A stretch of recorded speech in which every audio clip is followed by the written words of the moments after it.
Pernah kepikiran gak sih kalau punya ide cemerlang, gimana caranya biar nggak dicontek orang? Nah, hari ini kita bakal kupas tuntas sistem paten di Indonesia, biar kamu bisa melindungi ide besarmu berikutnya. Ini nih, pertanyaan yang paling penting buat setiap inovator. Udah capek-capek bikin sesuatu yang luar biasa, masa mau dibiarin aja orang lain ngambil idenya? Yuk kita cari tahu caranya. Oke, pertama-tama kita lurusin dulu ya salah kaprah yang sering banget terjadi. Gampangnya gini, hak cipta itu buat ngelindungin ekspresi seni kamu, kayak lagu atau lukisan. Nah, kalau paten itu buat ngelindungin ide teknis atau fungsinya, seperti mesin atau proses baru. Dua hal yang beda banget kan? Udah siap buat mulai perjalanannya? Ini dia nih peta jalan kita, yang bakal ngebawa kita dari sebuah ide, sampai akhirnya kita bisa dapat perlindungan hukum yang kuat yang namanya paten.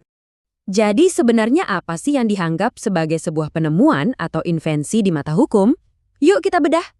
Sebuah invensi itu lebih dari sekedar ide ngawang-ngawang ya. Ini tuh solusi praktis untuk masalah teknologi yang beneran ada. Coba bayangin deh, mesin baru yang revolusioner, atau mungkin proses produksi yang jauh lebih efisien. Nah, itulah yang kita maksud. Oke, jadi kamu udah punya penemuan. Terus, gimana cara ngelindunginnya? Nah, disinilah kita kenalan sama perisai hukum yang dirancang khusus untuk itu, paten. Anggap aja paten itu semacam deal besar dengan negara. Kamu buka-bukaan soal detail penemuanmu ke publik, dan sebagai imbalannya, negara kasih kamu hak monopoli eksklusif atas penemuan itu untuk jangka waktu tertentu. Hak eksklusif ini tuh powerful banget. Ini ngasih kamu monopoli sementara, jadi kamulah yang pegang kendali penuh soal siapa yang boleh bikin, pakai, atau jual penemuanmu. Tapi, tunggu dulu. Nggak bisa sembarangan dapat paten gitu aja. Penemuanmu harus lolos 3 ujian berat dulu buat membuktikan kalau itu memang layak dilindungi. Jadi, 3 ujian itu adalah kebaruan, langkah inventif, dan dapat diterapkan dalam industri. Intinya sih, apa penemuan ini benar-benar baru? Apa ini sebuah lompatan ide yang nggak kepikiran orang lain? Dan apa ini beneran bisa diproduksi? Yuk kita lihat satu persatu. Kita pakai contoh ya, misalkan kamu bikin alat penghemat listrik. Nah, biar lolos uji kebaruan, alat itu sama sekali nggak boleh udah pernah dipublikasikan atau dipamerin dimanapun di dunia sebelum kamu daftar. Harus bener-bener baru. Selanjutnya, langkah inventif. Di sini pertanyaannya, penemuanmu ini bener-bener lompatan jenius atau cuma modifikasi simple yang sebenarnya gampang kepikiran sama ahli di bidangnya? Harus ada unsur wow-nya, sesuatu yang nggak terduga. Dan tes terakhir, ini soal kepraktisan. Penemuan kamu itu beneran bisa diproduksi dan dipakai nggak? Harus punya aplikasi nyata di industri. Oke, anggaplah penemuanmu lolos 3 ujian tadi. Tapi, ada tapinya. Nggak semua ide brilian itu bisa dipatenkan loh. Mari kita lihat aturan main dan pengecualiannya. Jadi, undang-undang itu ngasih batasan yang jelas banget. Kamu nggak bisa misalnya matenin teori ilmiah murni, rumus matematika, atau metode pengobatan. Fokusnya benar-benar ke teknologi terapan yang konkret. Nah, yang menarik, di Indonesia itu ada 2 jenis paten.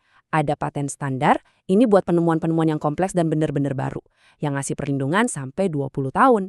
Terus ada juga paten sederhana. Ini lebih buat perbaikan kecil atau inovasi yang lebih simpel, dengan perlindungan 10 tahun. Selamat, kamu berhasil dapat paten. Terus abis itu gimana? Apa aja sih kekuatan dan tanggung jawab yang kamu dapatkan? Ini tuh soal keseimbangan ya. Di satu sisi, kamu dapat hak eksklusif yang kuat banget. Tapi di sisi lain, kamu juga punya kewajiban untuk bayar biaya perawatan tahunan. Dan yang paling penting, kamu harus benar-benar menerapkan penemuanmu itu di Indonesia. Tapi ingat, monopoli ini nggak selamanya. Setelah 10 atau 20 tahun, penemuanmu itu jadi milik publik. Siapapun bebas pakai dan mengembangkan idemu lebih lanjut.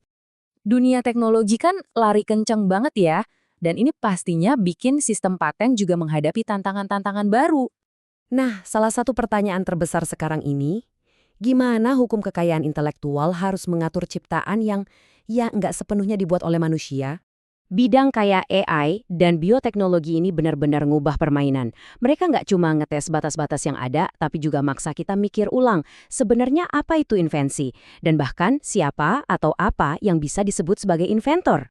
Pada akhirnya, ya inilah tujuan semuanya. Sistem paten itu ada untuk mendorong inovasi.